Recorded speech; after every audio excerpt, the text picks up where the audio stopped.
Order! Order! Questions to the Secretary of State for Health and Social Care, Neil Coyle. Thank you very much, Mr. Speaker. Number one, please, sir. E. Minister Stephen Hammond. Good morning, Mr. Speaker. Thank you. And with your permission, I'd like to group this question and answer questions 8, 17 and 19. The NHS employs more staff now than any time in its 70-year history, with a significant growth in newly qualified staff from 2012. We've increased the number of available training places for doctors, nurses and midwives. Further actions to boost the supply of nurses, including offering new routes into the profession and to encourage those who have left nursing to return. The long-term plan, which was announced last week, sets out the framework to ensure that the NHS has the staff it needs. And Neil Coyle. Guy's and St Thomas's is based on my constituency, offers globally renowned first-class healthcare, but the Trust has seen a massive drop in applications from other EU member states, including almost 90% in midwives alone. All vacant posts across the NHS run risk of longer waiting times and for patient safety. So why did the government not publish the workforce strategy in the so-called long-term plan? When will it appear? And will the government reinstate nursing bursaries to address the shocking staff shortfall across the NHS? Minister. As I said a moment ago, the long-term plan sets out a framework to ensure that over the next 10 years, the NHS will have the staff it needs.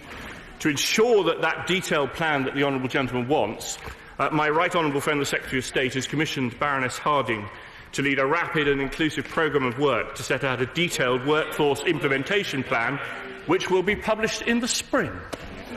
Helen Jones. 50% of the staff the NHS will need in 15 years' time are working there now. Yet 1 in 10 nurses is leaving, 80% of junior doctors report excessive stress, and 6 out of 10 consultants want to retire at 60 or before. Does the Minister not accept that this government has presided over a disastrous decline in morale in the NHS? And what is that workforce plan going to do to address it? Minister. Nurses are at the absolute heart of our NHS. There are now 13,400 more nurses since May 2010. We have announced the biggest expansion of nurse training places, with 5,000 more available from 2018. Alongside that, we're opening up new routes. And as the Honourable Lady will know, at the heart of the long-term plan is workforce. And as I've just said, a detailed workforce implementation plan will be published in the spring. Stella Creasy. Thank you, Mr. Speaker. Last week, a 14-year-old boy lost his life in my local community. And yet, in September, when the department wrote to us in my local community asking about ideas for mental health provision, I wrote back to the ministers asking for an urgent meeting to talk about how we could get mental health workers into our schools to work with young people who might be at risk of being involved in gang violence and youth violence, with 1 in 10 mental health workers in this country in shortage. Can I now finally have that meeting with ministers so we can urgently talk about how we support these young people and save not only money but lives? Minister. The answer to that question is yes. And my honourable friend, the Parliamentary Under-Secretary of State, will be delighted to meet with you. Jim McMahon. Thank you, Mr. Speaker. The most recent CQC inspection of the Royal Oldham Hospital said that in maternity they failed to meet safe staffing numbers. In surgery, they only had 85% of the required staffing contingent in surgery. Now, there is a human cost to this. We see list after list where people have died, including children, because of unsafe staffing numbers in that hospital. So where's the urgency required to really address that? And will the Minister meet with me about this particular hospital to see what more can be done? Minister. The Honourable Gentleman is right. I recognise that the overall CQC rating was that it requires improvement, and I recognise that the funding that has gone into that has been more than adequate and is improving. But however, I do recognise the concerns he raises, and I will be delighted to meet with him and have a discussion on that. Mr. David Tredynick. Thank you, Mr. Speaker. Will my honourable friend congratulate Conservative-controlled Hinckley and Bosworth Borough Council's Health and Wellbeing Board in its approach to NHS workforce shortages, and the fact that they have for several years been working on collaboration between GPs and community services in line with the 10-year plan but would he look at the registers of the Professional Standards Authority, which are not mentioned in the long-term plan, and see if he can make better use of the 80,000 properly regulated practitioners on those registers? Minister. Well, my honourable friend is right that the community provision is at the heart of the long-term plan. He's right to recognise that there are a number of health service professionals that make up that community provision. And if he wishes to write to me about the issue about registers, I'd be delighted to respond to him. Victoria Prentice. Thank you, Mr. Speaker. The Minister knows about the difficulty we've had to recruit obstetricians, which has led to the, we very much hope, temporary closure of a full obstetric service in the Horton Hospital in Banbury. We're doing everything we can locally to rectify this. What more can he do to help us nationally? Well, I'd first of all like to pay tribute to my honourable friend's campaign and the tireless work she does on behalf of her constituents. Figures from the Royal College of Midwives show that there are over 2,000 more midwives on our wards since 2010. The NHS plans to train 3,000 more midwives over the next 4 years. And as of last September, there are over 5,000 more doctors in obstetrics and gynaecology than there were in May 2010. So the NHS is hoping to fulfil what she wants to see. And confirm that since the Brexit referendum in June 2016, there's been an increase of 4,000 EU nationals working in our NHS. Minister. My honourable friend and I don't always agree on everything about the EU, but on this particular matter, the numbers and the statistics show that he is indeed correct. Bob Blackman. Thank you, Mr. Speaker. Clearly, it's important as we move forward with the NHS to train more doctors and more nurses. So what is my honourable friend doing to encourage young people to start training to become nurses, doctors and other requirements within the health service? Minister. My honourable friend is absolutely right. We are now ensuring that there are more routes into the nursing profession, nursing apprenticeships, nursing associates. We're training more GPs. We're still determined to get 5,000 extra GPs into general practice. There are a record over 3,400 doctors recruited into GP training.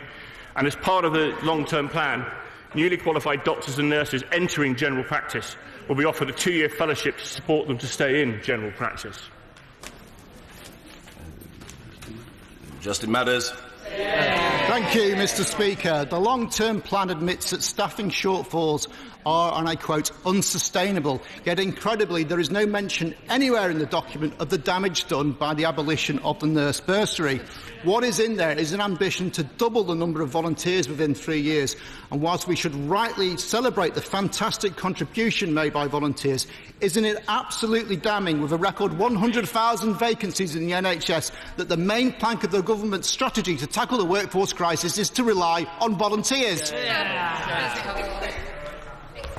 Well, the honourable gentleman is completely wrong. He is absolutely right that volunteers in the NHS provide an invaluable service, but he's wrong to suggest that any part of the long-term plan is reliant on volunteers. There is an expansion of numbers in nursing associates to deal with the issue of vacancies, as he said. As I replied to other honourable members, we have seen an increase in doctors in GP training, and obviously he would want to welcome the £20.5 billion a year that is going into the National Health Service, and inevitably that means that we'll need more doctors and nurses, which is why we're making more training places available. Exactly right. West Streeting. Number 2, please, Mr. Speaker. Secretary of State. With your permission, Mr. Speaker, I'll group questions 2, 3 and 18. We don't want to see a no-deal scenario in our exit from the EU, but it's incumbent on us to prepare in case. We asked medical suppliers to stockpile a further 6 weeks' supplies over and above normal levels, and that work is going well. We continue to work to ensure the unhindered supply of medicines in all Brexit scenarios. West Streeting. Thank you, Mr. Speaker. The Prime Minister's threatening of this Parliament and the country with no deal is entirely reckless, irresponsible and unnecessary. It is also causing unnecessary fear and anxiety amongst a whole range of clinicians and patients who rely on the consistent supply of life-saving drugs. The Secretary of State says that the government will be stockpiling medicine for up to 6 weeks.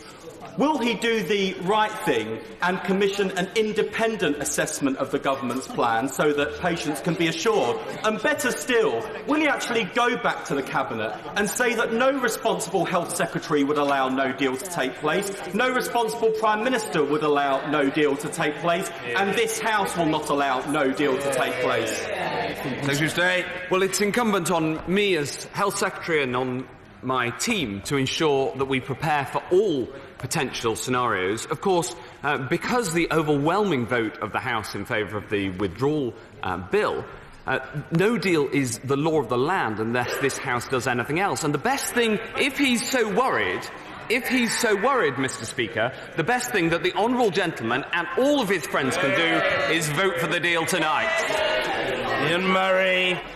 Thank you, Mr. Speaker. Would it not have been a better use of taxpayers' money to have spent hundreds of millions of pounds on front-line patient care rather than on no-deal planning? Now, the Secretary of State has just said to my honourable friend that the government has to prepare for all possible scenarios, that a responsible Secretary of State would rule out one of those scenarios, which is no deal. Well, as I said, thanks to the votes of members on all sides, no deal, of course, is a matter of the law of the land. But they can't get away from it, Mr. Speaker. If they don't like no deal, then they need to join me in the lobbies tonight and vote for the Prime Minister's deal. Tommy Shepherd. Mr. Speaker, in Scotland, 6% of all social care staff are nationals of other European countries. In England, the figure is 8%. Now, in Scotland, despite the Scottish Government paying the real living wage of £9 an hour, that comes nowhere near the 30,000 threshold proposed for a Tier 2 visa. So can the Minister tell us here today what action he will take to avert a staffing crisis in social care? Well, of course, we've brought into place already the EU settlement scheme to ensure that those EU workers who are working in social care and in the NHS can and should stay here and remain and continue to contribute as they do so valuably. Vicky Ford. Thank you, Mr. Speaker. And I know the Secretary of State wants to avoid a no-deal scenario, but can he look at the case of prescription foods, which my constituent Kate, who's got PKU, relies on for keeping her life, and make sure they're also covered by the no-deal planning? Well, of course, we're working to ensure that the prioritisation of not just medicines, but also medical products and other things needed for the health of the nation are taken into consideration. There's detailed work underway that is clinically led, and the medical director of the NHS is heavily engaged in that work and works very closely with the department on it. I'm very happy to go through the details of my honourable friend's constituency case to make sure that that is also being dealt with appropriately. And I'm glad that because she doesn't want no deal, she'll be voting with the government tonight. Dr. Philippa Whitford. Thank you very much, Mr. Speaker. Legislation was passed 2 years ago so the Secretary of State could end profiteering by some drug companies. Now, drug shortages after a no-deal Brexit could mean soaring costs across UK health services. So why hasn't the government set the regulations from this legislation so he can use the powers and avoid a black market in medication? We have already taken action to ensure that the cost of drugs is reduced, and I'm very happy to write to her with the extensive details of the agreements that have been made. The legislation is indeed important. So too is working with the drugs companies to make sure that we keep those costs down, yet we also get the drugs that people need. Dr. Philippa Whitford. Thank you very much, Mr. Speaker. As the precursors of medical radioisotopes have a half-life of less than 3 days, they cannot be stockpiled. I frequently ask the government how they will maintain a steady supply if there's a no-deal Brexit. So could the Secretary of State answer, and please don't say seaborne freight?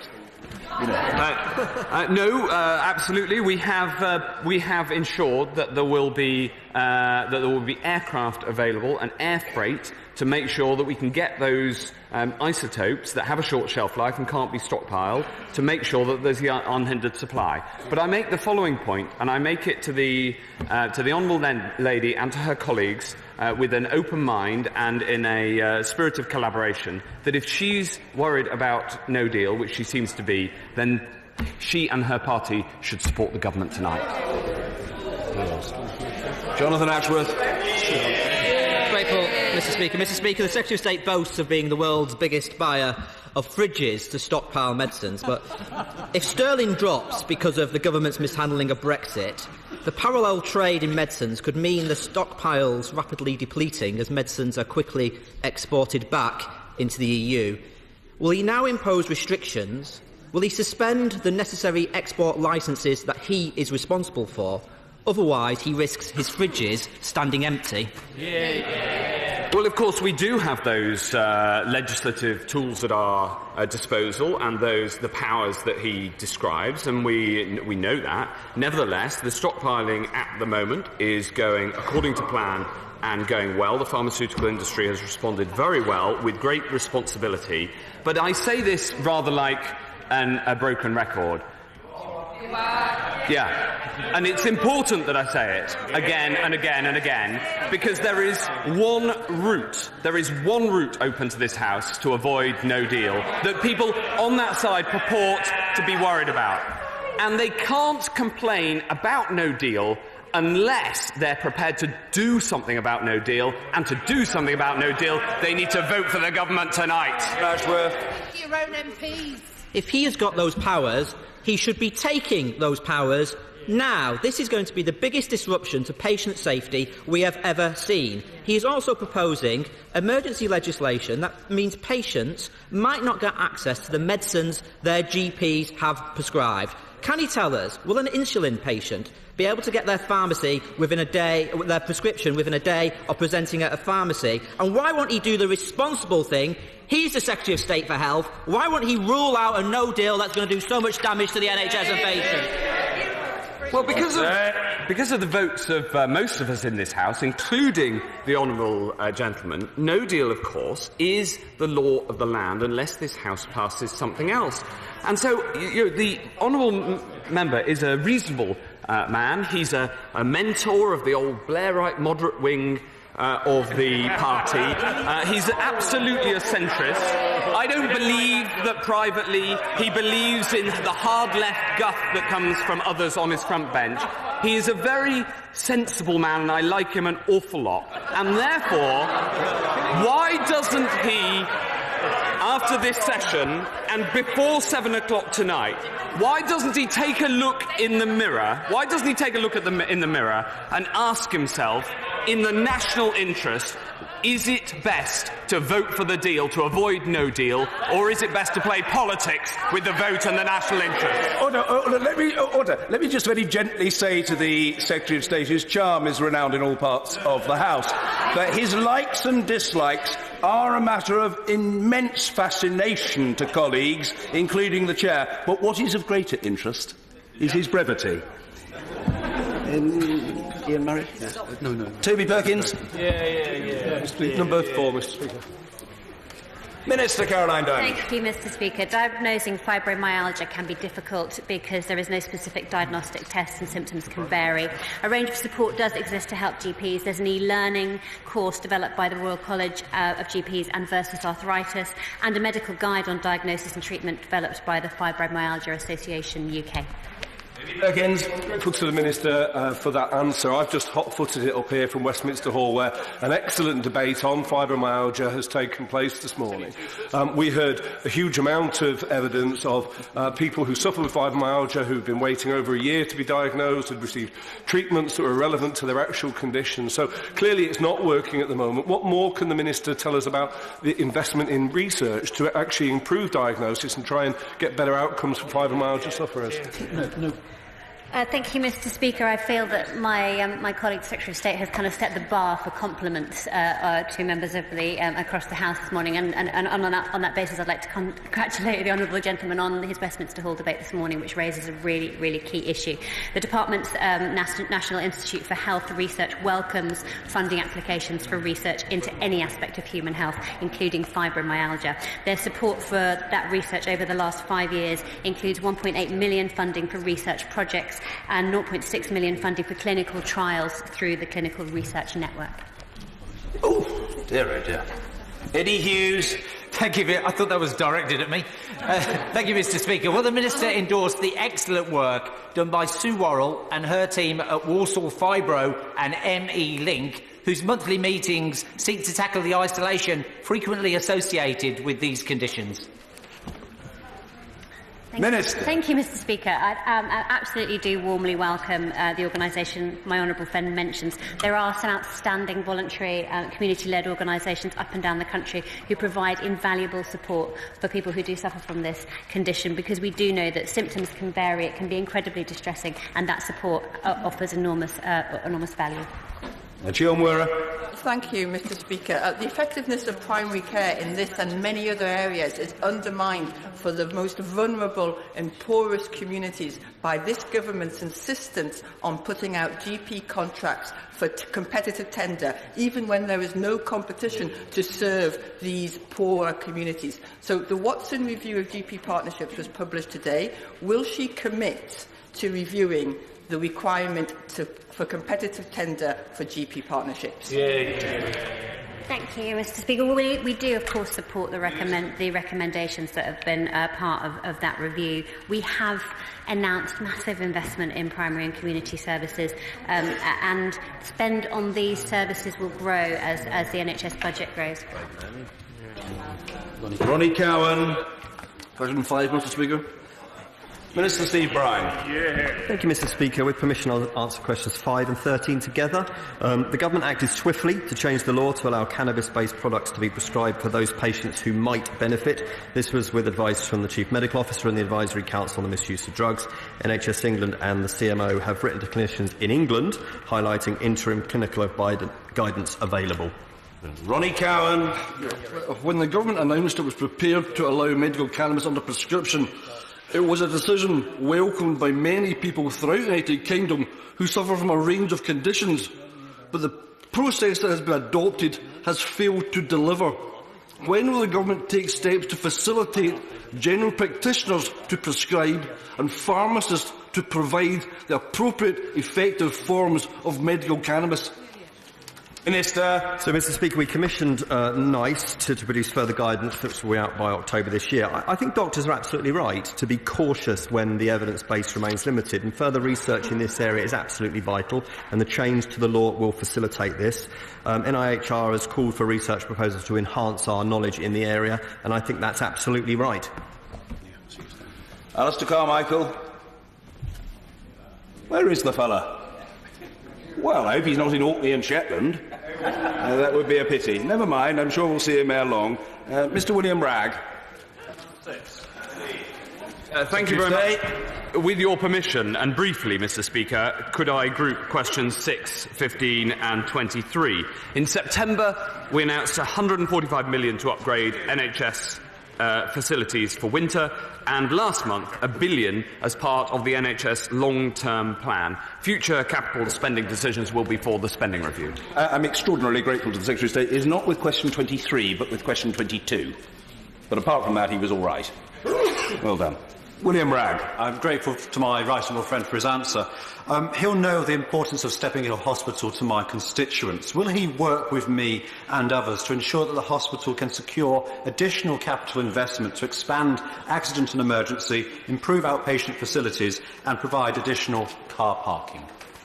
I look forward to working with him and indeed his local colleagues on what we can do to support Stepping Hill Hospital further. He's an assiduous representative for Hazel Grove, makes the argument very clearly both to me and to the NHS Minister, who has already heard from him on a number of occasions. We did manage to provide £1 million for upgrades ahead of this winter to Stepping Hill Hospital, and we understand very much the case that they make. Colin Clark. Thank you, Mr. Speaker. Aberdeen University since 1980 has been at the forefront of MRI development. Can I invite the Minister to visit Aberdeen medical facilities to see the fast field cycling scanner, a development of national importance to stroke diagnosis? Yes, I love going to Aberdeen and look forward to another reason to come to the northeast, and Aberdeen University, of course, has been at the cutting edge of this innovation. The UK is at the cutting edge of this innovation, has been for years and must be for years to come. Rebecca Powell. Thank you very much, Mr. Speaker. And I'd first of all like to thank the Department for supporting me in my case for upgrading the theatres at Musgrove Park Hospital. But, of course, having skilled staff to work in these places is really important. And the University Centre of Somerset is just one of 2 places piloting the Nursing Associates programme. It's growing really well, and it's a vital stepping stone between healthcare assistant and nurse.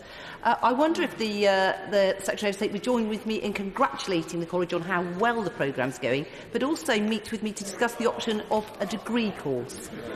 Yes, absolutely. We support Nursing Associates. I'm delighted to see the rapid expansion that's taking place. We want more universities and higher education institutes to come to the fore to provide this sort of education. I can't wait to meet her. Including, of course, as the right honourable gentleman knows from his meeting with me recently, the University of Buckingham in my own constituency. Yes. Seema Malhotra. Mr. Speaker, one of my constituents who is 17 years old and who is seriously ill with breathing difficulties and needing urgent specialist care is waiting for a room to be available at the Royal Brompton. Is the Secretary of State aware of any delays and whether these have been caused by not having sufficient NHS facilities at the Royal Brompton to meet such urgent demand? I haven't heard any of the details of the case before now. If she will write to me, I'm very happy to talk to her and engage with her on what we can do for her constituent. Tim Farron. Speaker, it is 12 long months since the government closed its consultation on whether to upgrade NHS radiotherapy facilities. Meanwhile, in South Cumbria, cancer patients have to make up to 4-hour daily round trips for weeks on end to receive treatment. When will the government respond to the consultation, and when will it invest in satellite radiotherapy provision in places like Westmoreland General Hospital? Well, we'll respond to the consultation very soon. We wanted to get the NHS long-term plan published first because clearly the two are strongly linked. I pay tribute to his work chairing the all-party group and look forward to working with him on it. Luke Pollard. Mr. Speaker, Plymouth is pioneering health and wellbeing hubs, a new type of NHS facility. I'm most excited about the new one in Plymouth City Centre that will include directly employed GPs, mental health, as well as sexual health and dentistry services as well. I know we've submitted a funding application to the Minister. When will he be able to, in the situation, to fund and support this pioneering project to really support a new type of NHS facility delivering in some of our poorest communities? Looks very good. Well, his neighbour in Plymouth has already brought this to my attention and made the case very strongly for it. I'm still waiting for the thank you for the new facilities for Derriford Hospital, but I'm a massive supporter of the work that's going on in the local area, and the NHS in Plymouth is going to go from strength to strength under this government. Dr Sarah Wollaston. Thank you, Mr. Speaker. The maintenance backlog across the NHS is deeply worrying and affects equipment as well as buildings. 2 of the 10 operating theatres at Torbay Hospital remain out of action, and I wonder if the Secretary of State would meet with me to discuss the impact this is having on patient care, increasing waiting lists and also leading to very short notice cancellation of lists to make way for emergency cases, and Torbay Hospital's £34 million backlog in maintenance. Deep. I'm very happy to meet with my honourable friend who makes a very important point. That, of course, future allocations of capital are for the spending review, and I look forward to working with her to try to sort the problems both in Torbay and across the board. Anna Johnson. Mr. Speaker. A consultation is taking place about the closure of Faith House GP practice on Beverley Road in Hull, partly about the premises being less suitable for delivering modern health care, but also about the fact of how difficult it is to recruit GPs. So what is the Secretary of State actually going to do about GP services being removed from communities and actually support the development of GP services in those areas? Well, the £4.5 billion extra in the long-term plan that's going to primary and community care is absolutely targeted at solving problems like this. As it happens, I know Beverley Road in Hull quite well. I had family who lived on there. It's very important that the provision of these services in primary care and in the community are there and are available to people to make sure that this crucial element of our prevention agenda is strengthened to keep the pressure off hospitals too. Suella Braverman. Speaker, Fareham Community Hospital has seen increased usage in these days thanks to local GPs working together to provide a same-day access scheme. However, patients are really disappointed about the lack of a mobile breast screening unit on site. Will the right honourable friend join me in calling on community health partnerships and Portsmouth Hospital Trust to explore ways of providing this vital service which could help hundreds of people every day? Yes, I'd love to do that, and I'll raise it with Mike Richards, who's running a review of the future of screening services, and I'm sure that the whole House would want to join me in congratulating my honourable friend on her forthcoming use of maternity services in the NHS. In congratulating the honourable lady, the member for Lincoln, on her birthday, I call Karen Lee. You're very kind. Question number 7. Minister Stephen Hammond. Our policies have allowed the NHS to recruit over 13,400 more nurses onto all wards since 2010. Additionally, we've increased the number of available nurse training places, offering new routes into the profession, encouraging those who've left nursing to return to practice, alongside retaining more of the staff we have now. And with your permission, Mr. Speaker, I was so enthusiastic about the number of extra staff in the National Health Service, I may have inadvertently led my honourable friend to Banbury, and I just want to tell her it's 500 obs-gynae doctors since 2010. Karen Lee. Thank you, Mr. Speaker. The latest CQC report on Lincoln County Hospital found that there was sufficient nursing staff on only 4 of the 28 days reviewed, and a heavy reliance on agency staff. Terrible. As people know, I was a cardiac nurse for 12 years, and I can tell the House that agency nurses are both expensive and they actually create extra work. They often can't do IVs, and they're not familiar with paperwork. The regular nurses end up doing half of their jobs for them. Can the Secretary of State explain to the House why the NHS long-term plan has no policy on effectively tackling understaffing and no mention of reinstating the nursing bursary, which enabled nurses like me to train? Well, the honourable lady's right. We want to see more nurses in the NHS, and that's why we provided funding to increase nurse training places by 25%. It's why the long-term plan will have a detailed implementation plan for workforce, and it's why she talks about the bursary, because she knows that since that's been replaced, the nurses on the current training schemes are typically 25% better off. Alongside that, there are additional funds which support learning. Rachel McLean. Thank you, Mr. Speaker. I welcome that there are 94 more nurses in my local trust since 2010. But what is the Minister doing to ensure greater retention of nurses at my local hospitals so that they've got their own nurses instead of relying so much on the agency nurses? Minister. Well, as I said earlier, Mr. Speaker, nurses are absolutely the heart of our NHS, and my honourable friend is right about the extra number of nurses at her hospital. But she's also right that retention is one of the big issues for us. That's why the Agenda for Change Pay Award was put through last year. That's why we're working with Health Education England to look at other retention methods. And it's why also that we are increasing the number of training places to make sure that not only are we retaining, but we're recruiting more nurses into the National Health Service. Julie Cooper. Mr Speaker, and I'd like to join with you in wishing my colleague a happy birthday and acknowledge that no one knows better than she about the crisis in nursing staff levels. At the same time, the shortfall in GPs has risen to 6,000, and a third of all practices have been unable to fill vacancies for over 3 months. Unsurprisingly, Mr Speaker, waiting times for GP appointments are at an all-time high. As ever under this government, it's patients that are suffering, and the situation is set to get worse, with more practices destined to close this year. So why is the government not taking urgent action to tackle this? And when will we finally see the workforce implementation plan that's been promised?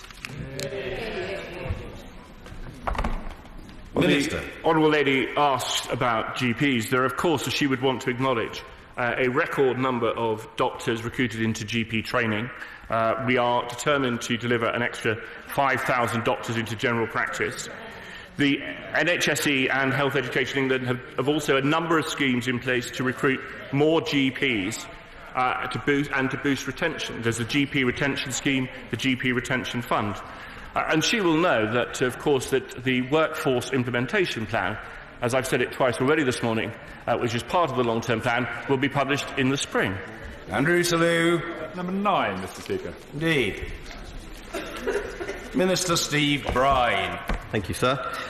This government is taking bold, world-leading action on child obesity that meets the scale of the challenge we face. We've got a soft drinks industry levy, sugar reduction programme already working, measures on banning energy drinks and calorie labelling consulted on, and a consultation on restricting price and location promotions on sugary and fatty foods, which I launched on Saturday. Andrew Selous. The introduction of a 9 p.m. watershed on the marketing of junk food to children is the #1 ask of the Obesity Health Alliance, supported by Cancer Research UK, Diabetes UK, many of the Royal Colleges. When will we see that consultation launched? Well, I'm glad my honourable friend mentioned CRUK, who've launched a very powerful new marketing campaign that members will see in and around Westminster and on media over the rest of this month. But we'll be launching the consultation on further advertising, which was in Chapter 2 of the Child Obesity Plan, including the 9 p.m. watershed, very shortly. We're working hard to ensure the remaining consultations announced in the second chapter are right. I want to get them right, and when they're ready and we're satisfied that they're doing the right tools to do the job that we want, which is to face this enormous challenge, we will publish them. Jim Shannon. Thank you, Mr Speaker. With recent Northern Ireland figures showing at least 25% of young people, 40% of teens are classed as overweight or obese, will the Minister outline with what cross-departmental discussions have taken place to improve the strategies of improving health of young people through coordination and interaction with parents and provision of healthy eating schemes? Well, of course, health is devolved. We talk to our opposite numbers all the time, and our officials talk to them all the time. I mean, our North Star ambition to halve child obesity by 2030 is absolutely right. It is shared and matched by our colleagues in Scotland, and we look to our colleagues in Northern Ireland to do the same. But any advice or support that they want from the world-leading plan that we have here is more than on offer. Dr Caroline Johnson. Thank you, Mr Speaker. Does the Minister agree with the campaign being advanced by Jamie Oliver to ensure that doctors in training are given more extensive training in nutrition and the benefits of that on health? Yes, I do, Mr Speaker. I was very fortunate to visit Southend Pier before Christmas to talk to Jamie and Jimmy about this, and nutrition training and the understanding of what is involved in achieving and maintaining a healthy weight varies between medical schools. Some courses have just got 8 hours over what could be a 5 or 6 year degree. So together with the professional bodies and the universities, we will, as we said in long-term plan, ensure that nutrition has a greater place in professional education training. I think we're all very impressed by how well connected the Minister is. He's obviously on first-name terms with these illustrious individuals. Well, indeed, and I'm sure they're absolutely thrilled to befriend the Minister. No reason to doubt it. Alison Thewlis. Thank you very much, Mr Speaker. Scotland's Childhood Obesity Plan recognises breastfeeding as the best start for babies in life. Will he look at that within his own plans and ensure that support is there to allow women to breastfeed as long as they wish to? Yes, we will. We do recognise that gives a very good start in life. And working with my colleague, the Parliamentary Under-Secretary, I'll be meeting one of the groups in this area to talk about it shortly. And I know that she does work with the Infant Feeding All-Party Group, which I think she chairs. So I'm very happy to talk to her about that any time. We see that as an essential start in life. Falami. Number 10, Mr. Speaker. Mr. Ben. Minister Jackie. The new mental health support teams will deliver evidence-based interventions in or close to schools and colleges for children and young people with mild to moderate mental health issues. In December, we announced the first 25 trailblazer areas in England. 12 of the sites will pilot a 4-week waiting time to speed up children and young people's access to NHS mental health services, including in Hertfordshire, serving the constituents of my honourable friend. Bim Afalami. I thank the Minister for that response. The Minister will appreciate that it's not just spending more money in mental health, but it's about how that money is spent. Could the Minister explain to the House in further detail the nature and the scope of the research, scientific and otherwise, that has underpinned the Department's response to dealing with this increase in poor mental health in our young people? Well, my honourable friend Minister. is absolutely right. It's important that we get the best value from any investment we make in improving the nation's mental health by making sure that it is evidence-based. And on that basis, the Government engaged extensively with a range of expert organisations and individuals, including children and young people, to inform our proposals to improve mental health support, including through a consultation. We also commissioned academics to undertake a systematic review of the evidence, which directly informed our proposals, and we will, of course, learn from the trailblazers as we commission additional services later this year. Luciana Berger. Thank you, Mr. Speaker. The Minister will know that the Health and Social Care Select Committee interrogated the government's plans for mental health for our young people. And we found that there was a massive gap because many schools that are very passionate about their students' mental health have had to cut the provision of what they previously provided. That's the educational psychologists, it's the counsellors, it's the pastoral care workers, it's the peer mentors. Can she tell us, at this dispatch box, what the Education Minister couldn't tell us, what her plans will essentially replace in this country, because we know that there are an army of those professionals that are no longer working in our schools. Minister. Well, I can say to the honourable lady, who I know is very passionate about all this, that in rolling out this additional support, we don't want to crowd out anything that's there already, and it should be working genuinely in partnership with that provision that has already been undertaken. But we do recognise that we do need to be rolling out further investment. We've introduced this new workforce of 300,000 people when it's fully rolled out, but we must make sure that we're investing in the training in a way that it's rolled out to be effective. James Cartledge. Number 11, please, sir. E. Minister Doyle-Price. Sorry, Mr. Speaker. With permission, Mr. Speaker, I'd like to answer this question with number 16. Under the NHS long-term plan, there will be a comprehensive expansion of mental health services with an additional £2.3 billion in real terms by 2023-24. This will give 380,000 more adults access to psychological therapies and 345,000 more children and young people greater support in the next 5 years. The NHS will also roll out new waiting times to ensure rapid access to mental health services in the community and through the expansion of crisis care. I thank my honourable friend for that answer. She will be aware of the long-running and very substantial problems we've had at our main mental health trust, the Norfolk and Suffolk Foundation Trust. Can she update the House on the latest position and, in particular, what steps the government are taking to finally turn around this failing trust? Minister. Well, my honourable friend is quite right, and I've stood at this dispatch box a number of times addressing concerns of all local MPs in Norfolk and Suffolk. I can advise him and the House that the Trust is receiving increased oversight and enhanced support from NHS Improvement. It's in special measures for quality reasons. It's also receiving peer support from the East London Trust, which is an excellent and outstanding trust. We will continue to take a close interest in developments, but I can assure him that that trust is receiving every possible attention to improve performance. Nigel Mill. Could she also set out for the House what steps are going to be taken to ensure that care for someone experiencing a mental health crisis is actually available 24 hours a day, 7 days a week? Minister. Well, I'm grateful to my honourable friend for his question, because this was top of my list of asks as we were developing the forward plan.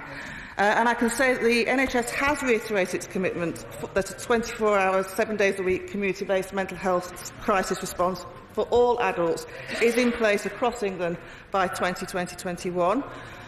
All adults experiencing a mental health crisis will be able to be directed to support via NHS 111.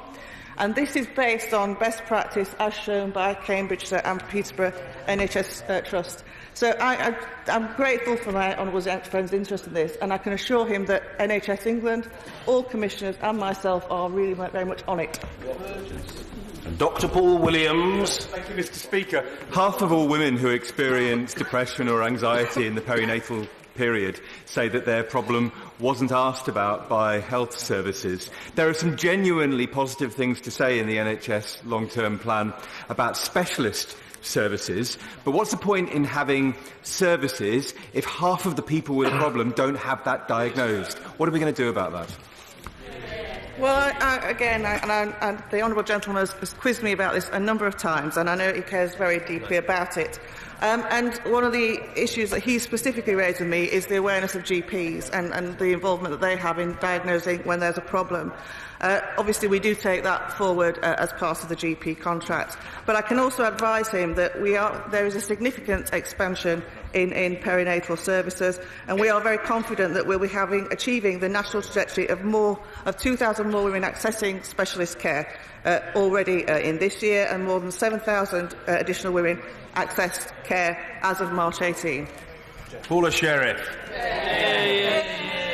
Thank you, Mr. Speaker. Recent analysis of NHS digital mental health workforce statistics reveal NHS England is not on course to meet its target of 21,000 additional mental health staff by 2021, which means that it's unlikely to meet the goals set in the 5-year forward view and the recent long-term plan.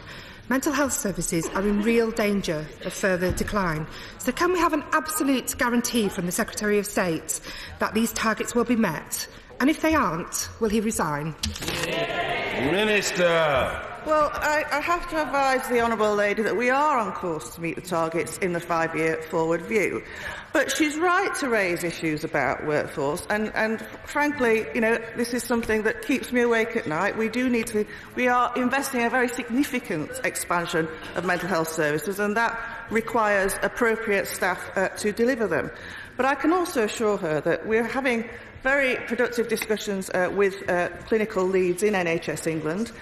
We need to be much more imaginative about how we deliver services, and we're seeing very substantial gains and improvement in performance by increased use of peer support workers, which is providing the therapeutic care that many can benefit from. But she's right to hold me to account for it. John Howe. Number 12, sir.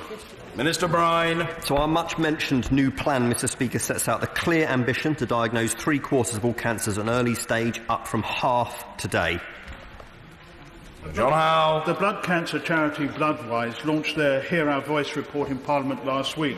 Will the Minister ensure that NHS England works with Bloodwise to ensure that blood cancer is included within that 75% target? Minister. Yes, I will do that. I spoke at the launch of their excellent report at their parliamentary reception last week. We're very clear, and I have been since the start of that new ambition. The 75% figure applies to all cancers, and we won't achieve it unless we focus on the harder to diagnose cancers like blood. Daniel Zeichner. Given that the number of people suffering rare diseases in any one country are always likely to be small, Mr. Speaker, and given our changed relationship with the European medicines agencies and the European medicines market, can the Minister tell us what he's doing to make sure that the future development of orphan drugs in this country is safeguarded? Minister. Well, he will know that the draft withdrawal agreement sets us on, we hope, a relationship through the EMA. But the UK Strategy for Rare Diseases, which was published in 2013, sets out our commitment to improve the diagnosis and the treatment of patients with rare diseases and helps to end the diagnostic odyssey that we referred to throughout the last few years. So I thank him for raising it. Mike Wood. 14, sir. Minister Dinage. Mr. Speaker, autism and learning disability are clinical priorities in the NHS long-term plan. We're committed to improving the quality of care provided to people with a learning disability and autism, and to addressing the persistent health inequalities they face. The Minister was seeking to group this question with that of the honourable gentleman, the member for Apologies, Brentwood Mr. Nonga. Speaker. Can I group number 14 and number 24 together? Yes, quite so. Well done. Mike Wood. Thank the Minister for her response and the commitment to reducing diagnosis waiting times for children and young people is very welcome. But in this 10th anniversary year of the Autism Act, what's the government doing to tackle diagnosis waiting times for all people with autism? Minister. Thank you, Mr Speaker. I'd like to, first of all, congratulate my honourable friend for his active involvement in both the APPG for learning disability and for autism. Over the next 3 years, we're going to be testing and implementing the most effective ways to reduce waiting times for specialist services. We're developing guidance to support commissioners to develop the necessary services to support all autistic people, and have launched a review of our autism strategy. Alex Burghardt. Thanks, Mr Speaker. As former Governor of a school for children with autism, I thank the Minister for her previous response. It's well known that people who have ASD suffer premature morbidity due to worse rates of heart disease, cancer and death through epilepsy. What is the Minister doing to ensure that fewer people with autism die early? Mr Speaker, these are key elements of the NHS long-term plan. We'll shortly start consulting on mandatory learning disability and autism training for health and social care staff. We'll work to improve uptake of the existing annual health checks for people with learning disabilities and pilot the introduction of specific health checks for autistic people. Chairman. Speaker, the Minister knows of my interest as Chair of the Autism Commission and access to health, but she also knows that what the real barrier is having enough skilled people with the skills not only to identify but to support those families that have autism in it. Mr Speaker, the honourable gentleman's right, and I pay tribute to his enormous hard work in these efforts. That's why that's why the training is so important. We want to ensure actually that all staff across the board, whether they are clinical staff, medical staff or just staff that people might meet on the reception desk, have got the necessary training to be able to help support people with learning disabilities and those with autism. And Chris Bryant. What's the government going to do about people who have suffered acquired brain injury? In particular, 1 in 4 major trauma centres have no consultant for neurorehabilitation, which means all too often these people fall between the cracks and don't get proper support. Will they change that? Minister. Well, Mr Speaker, I know the honourable gentleman chairs the all-party group on this, and we're working on the recommendations of his report. This is such an important issue, and we want to make sure that nobody falls through the gaps. Well, we're running late, but I don't think the health question session would be complete without the right honourable gentleman, the member for North Norfolk, Mr Norman Lamb. Number 20 here, Speaker. Mr Steve Brine. Local authorities will receive £3 billion in 2019-20, ring-fenced exclusively for use on public health, but our ambitions for prevention go far beyond any one pot of money. Prevention is better than cure was widely welcomed, and we will build on it with a comprehensive green paper later on this year. Norman Lamb. The numbers attending sexual health clinics are up about 13% over 4 years. The numbers with gonorrhoea and syphilis are up 20% over the last year. And yet the Health Foundation says that funding for sexual health is down 25%. Will the Secretary of State and the Minister be making a really powerful case as part of the spending review for proper investment in public health and in particular sexual health, given his commitment to prevention? Minister. Well, yes, of course. I mean, matters for the spending review are just that. But one of the things that I think he, as a former health minister, will have noticed and probably welcomed in the long-term plan is that we are going to look at the commissioning and therefore the funding flow of funding for sexual health services as part of the long-term plan. Topical questions, Mr Clive Bett. Number 1, Mr Speaker. Secretary of State. Thank you very much, Mr Speaker. Mr Speaker, last week we launched the NHS long-term plan, and it delivers on the vision of how the £20.5 billion extra we're putting into the health service will be spent to get the best return for the taxpayer. It's built on the principle that prevention is better than cure, and there'll be a new focus on personal responsibility that reflects and complements the responsibility the NHS has to us all. Mr Clive Bett. But looking to the last financial year, I'm sure the Secretary of State has seen the NAO report, which says that auditors gave a qualified opinion on 38% of local NHS bodies, expressing concerns about overspending and value for money. The Controller and Auditor General said a qualification is a judgment that something is seriously wrong. Does the Secretary of State accept that many of these problems are down to local bodies struggling with the effects of austerity and cuts in real terms to their funding? But does he also accept that he's ultimately responsible for spending in the NHS? And does he accept responsibility for the total unsatisfactory state of affairs that the NAO has identified? Well, it's a very big question, and the very big answer comes in the form of £20.5 billion that's going in. But it isn't just about the money.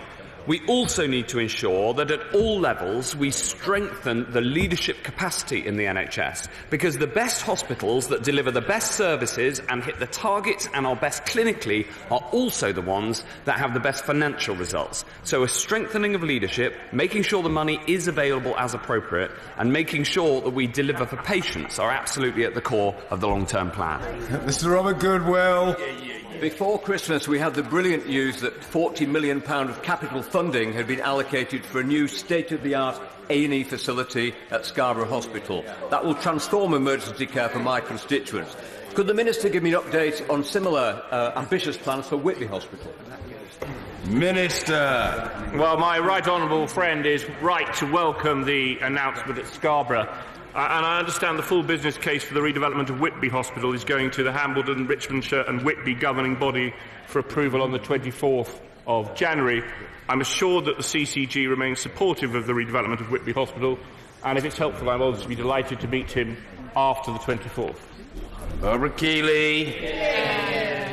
Thank you, Mr. Speaker. This government's cuts to council budgets have meant that 100,000 fewer people receive publicly funded social care over the last 3 years, and 90 people a day died while waiting for social care last year.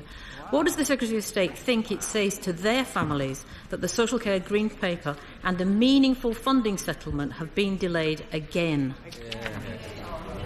Minister Dinage. Thank you, Mr. Speaker. The Honourable Lady knows that we've given councils access to nearly £10 billion in this 3-year period in order to address this very issue. But she's right to highlight the issues that we have at the heart of social care. We are going to be publishing the Green Paper very shortly. Andrew Lua. Possibly the worst PFI contract in the country was awarded in 2001 to Shaw Healthcare to rehabilitate elderly people coming out of hospital there. It's meant Northamptonshire County Council has been paying Shaw for a service where over 50% of beds have been lying empty. What steps can the department take to manage the problems that have been arising from this and other PFI contracts? Departmental officials have worked alongside the Council to engage with Shaw Healthcare to identify the causes and explore the solutions to minimise empty beds at the PFI. Through improved contract management and regular meetings with Shaw, significant improvements are being made, and contract changes are under discussion to further improve performance. This aligns with the Department's Centre of Best Practice for PFI contracts, and as was announced by the Chancellor of the Budget. I appreciate the natural courtesy of the Minister is to look in the direction of the person who's questioning him, but the House wants the benefit of his mellifluous tones, so he should face the House. We're grateful to him. Helen Goodman. Thank you, Mr. Speaker. The closure of Ward 6 at Bishop Auckland Hospital will mean the loss of 24 beds, which is why 14,000 people signed a petition to keep it. So will the Minister now step in to ensure that we keep Ward 6? Minister. Well, the Honourable Lady will know that in the long-term plan we've committed to ensuring more people are treated and that we will see more money being spent in hospitals. The decision for closure is a matter for local authorities, local organisations, as she will know. But as I've said to other honourable members, my door remains open and I'll be delighted to meet her. Gordon Henderson. Thank you, Mr. Speaker. As we heard earlier, obesity is a major health problem in Britain. Nationally, 1,100 people per 100,000 are admitted to hospital because of obesity-related problems. It's a particular problem in Sittingbourne and Sheppey, with 1,700 people per 100,000 affected. That's the highest rate in the whole of Kent and Medway. Does my honourable friend recognise the huge strain such a statistic puts on the budget of the Swale Clinical Commissioning Group? And if so, what steps will he ensure he takes to provide the funds needed to solve the problem? Mr. Bryan. Yes, Mr. Speaker. Of course we recognise the economic strain of obesity on the NHS. That's why we're taking the action that we have with our renewed focus on prevention. So measures in the plan include doubling the capacity of diabetes prevention programme, for instance, the further 1,000 children a year that we hope to treat for severe complications related to their obesity. And that should help his CCG and mine and all members. Mohammed Yassin. Thank you, Mr. Speaker. A senior GP from Bedford was told by the East of England Ambulance Service that his patient, who required urgent admission, would have to wait 10 hours for an ambulance. I'm deeply concerned about this response time. But will the Minister urgently investigate why patients are being deliberately downgraded if an ambulance is called from a GP surgery? Minister. A number of MPs, including the honourable gentleman, have raised issues about the Trust's performance, and a range of actions have been put in place, and he'll be pleased to know that I met with the Performance Director in December and have been discussing a number of support mechanisms from both the NHS and the Department, and I am continuing to receive reports. You'll be pleased to hear that over December the performance of East Anglia Trust improved. Maria Caulfield. Mr. Speaker, children's hospices provide vital support for children with life-limiting conditions and their families at the most difficult of times. While I welcome the £25 million of extra investment in these services, what more can be done to support children's hospices across the UK? Minister Dinage. Thank you, Mr. Speaker. The Honourable Lady is absolutely right to highlight the incredible work done by children's hospices across the country. And up until this point, there has been some real disparity between the amount of funding that they receive and that of their adult counterparts, which is why I was really delighted as part of the NHS long-term plan. We announced plans to increase funding for children's hospices as much as £25 million a year over the next 5 years. But there is always more we can do, and we're always open to suggestions. Yvonne Favard. Thank you, Mr. Speaker. I've recently been contacted by a number of constituents who face long waits in A&E at Wigan Infirmary. In fact, figures show that 1 in 4 patients are waiting longer than 4 hours. Can the Minister explain how removing waiting time targets will improve the situation? Minister, She's absolutely right. That the waiting time targets like this need to be improved upon. It's one of the reasons why we're putting so much extra taxpayers' money into the NHS. Of course, waiting times also need to follow clinical need, and we're taking advice on that. Alan Mack. Mr. Speaker, genome sequencing and other fourth industrial revolution techniques play a key role in detecting and treating cancer and other disease. How is the NHS adopting these new techniques? Well, the use of new technologies is drilled through the new NHS long-term plan, and of course genome sequencing holds such opportunities to improve the health of the nation, and he is a great advocate for it, Mr. Speaker. Vernon Coker. As I've seen recently in my own constituency, access to mental health services is frankly sometimes deplorable. Notwithstanding what was said earlier on by the Minister about all the plans, how long are people going to have to wait before this actually gets better? Well, the biggest increase in proportion in spending in the NHS, faster than the average over the 5-year period, is in mental health services, alongside the increase in primary care and community care. That money comes on stream with a £6 billion cash injection to the NHS overall in April, which is only in just over 2 months' time. So we're getting on with it, but there's a lot of work to do. Julia Lopez. Thank you, Mr. Speaker. NHS Property realised £43 million when they sold St George's in my constituency, yet a £17 million bid for a new health centre there hasn't been successful. Will my right honourable friend commit to looking again at this to convince local communities that they benefit when local NHS assets are sold?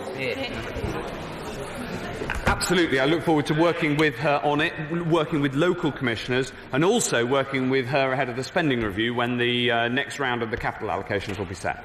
Mary Rimmer. Thank you, Mr. Speaker. In line with the long-term plan, St Helens leaders have integrated health and social care teams and budgets and have a joint role for accountable officer and director of social services.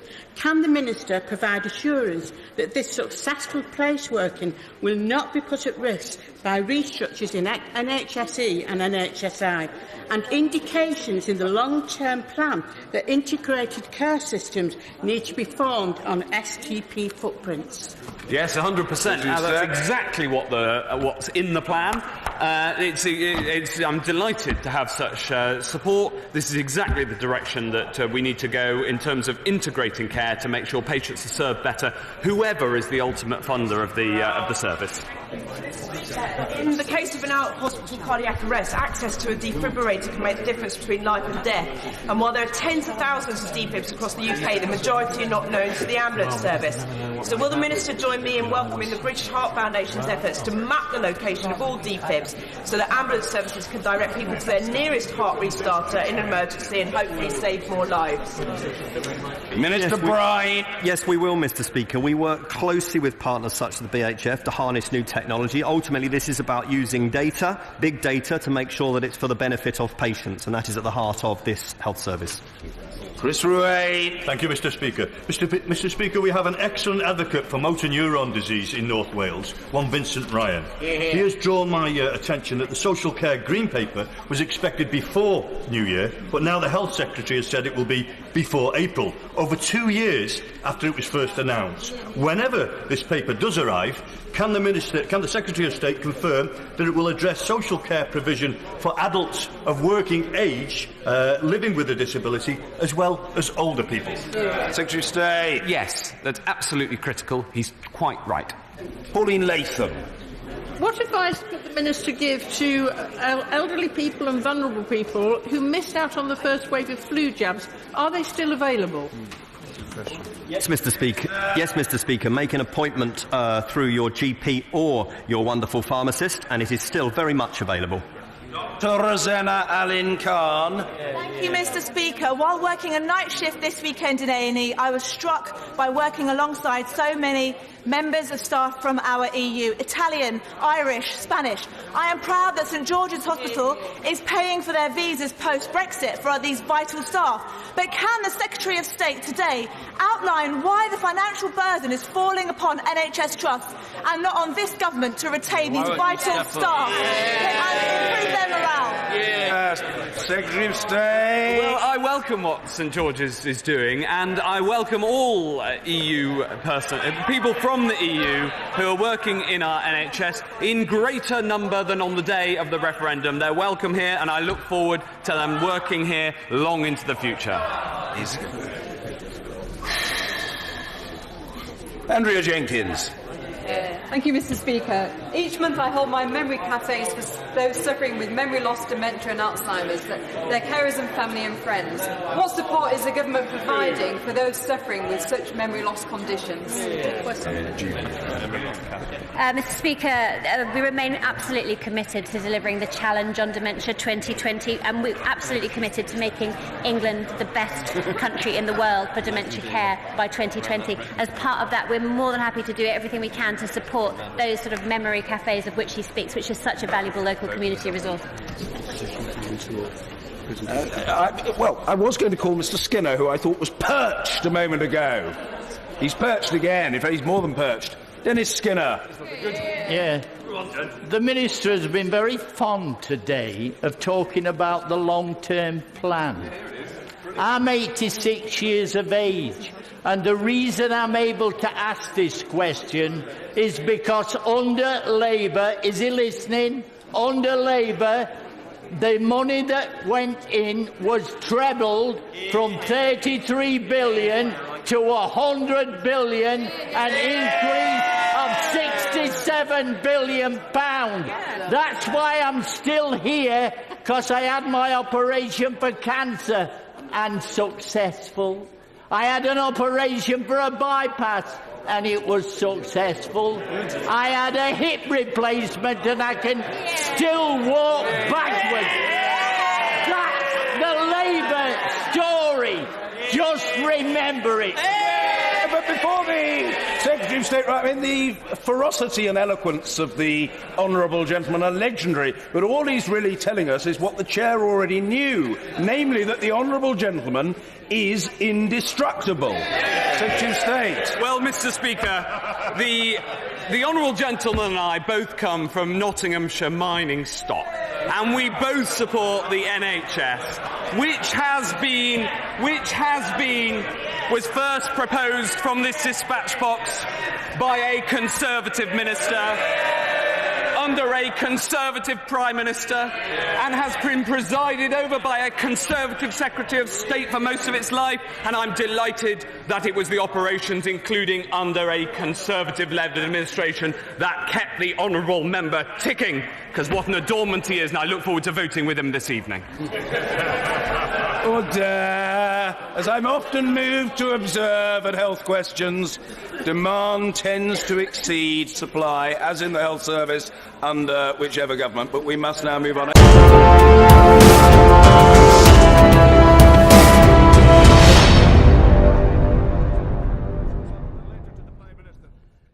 Asking if she would be respectful of the mandate in the Scottish Parliament for a second independence referendum and by agreeing to a Section 30 order.